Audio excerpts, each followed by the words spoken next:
Hey LEGO friends, welcome back to Belleville. I'm jstar, and today I'm going to be changing the water in this fountain to be bluer.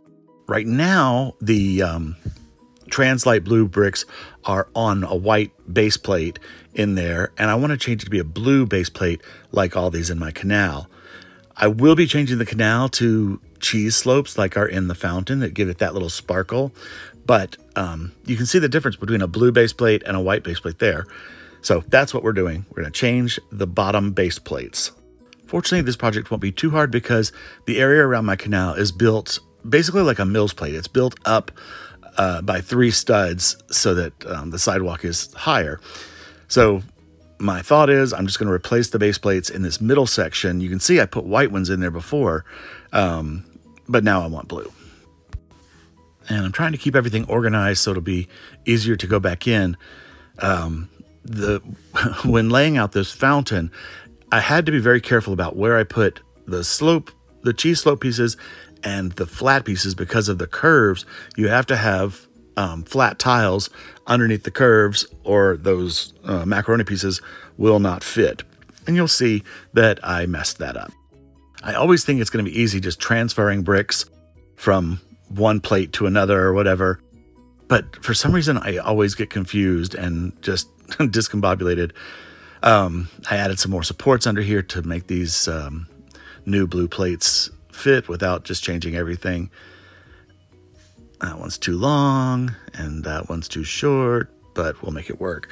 You know, obviously I normally build in black and white, so none of my colored bricks are in any kind of order. I just basically have them piled in boxes and sometimes not even sorted by color, so I don't even know what I have in colors. But I eventually get them all laid out, and now it's a simple process of just transferring the bricks off the white plates onto the blue plates. So simple, right? No. Maybe you can catch where I mess up. And of course, these are really old bricks. These are actually bricks from, these plates are from my childhood. So they're from the 70s and I guess 70s and 80s. So a little dusting doesn't hurt. And now we just transfer the bricks over. Easy cheesy. Right there. Yes, yes, these seem right. But it's about here where I start having problems. I couldn't remember where the tile went, where the bricks went. Because those curved pieces only connect on certain points, I don't know. It just, I got confused. And I flipped my original plates around, so then I wasn't even able to follow the picture. It would have been easier just to take all the cheese slopes and tiles off of the white plates and put them back on to the blue plates according to my original pattern. Anyway, a word about my greebling. So greebling is when you add little random things to make the overall picture look more realistic. So I just call this greebling when I put in cheese slopes as water, or I do my grass the same way with green cheese slopes, cheese wedges. But one thing that I do is around an item like these coins that is supposed to be submerged, I make the higher end be close to the submerged item. So the tall end encircles the coin. So the end appearance is that it's lower below the water level. And then things that are on the surface of the water or splashing into the water, I put the low end of the cheese wedge around it. So it's sort of like a little splash coming out. All 4 sides get higher as it moves away from the thing that's on top of the water or splashing into the water. I'm putting in a coin that's being tossed in later, and you'll see what I do. Again, on this back wall, I had, or back side, I had trouble with my greebling again, just because I forgot where things went. But now we start reassembling the fountain with those power pieces, and then the base of the fountain, and the fountain, and now we'll put the edges on. And again, you gotta have those flat pieces where the curve is, on the insides of the curve, or the round pieces, the macaroni pieces, won't fit flush.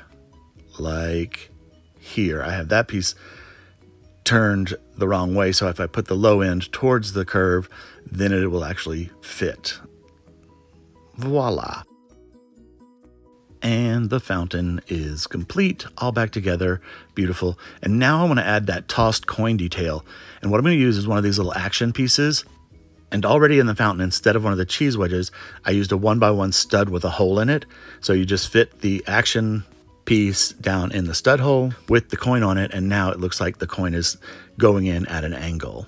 And then when you put the minifigures in, he's about to toss his, and he's just tossed his, and it creates a cute little scene. And now we can put the fountain back into the city. You can see those blues look much better together, and the greebled fountain just sparkles. See how it sparkles as you turn around? So it looks like really moving water, which is why I want to replace the whole canal with greebled cheese wedge water. But that's a project for another day. Thank you so much for watching. Please like and subscribe and leave me a comment. Let me know what you think. I'd love to hear from you. From Belleville, this is jstar saying have a great day and keep creating.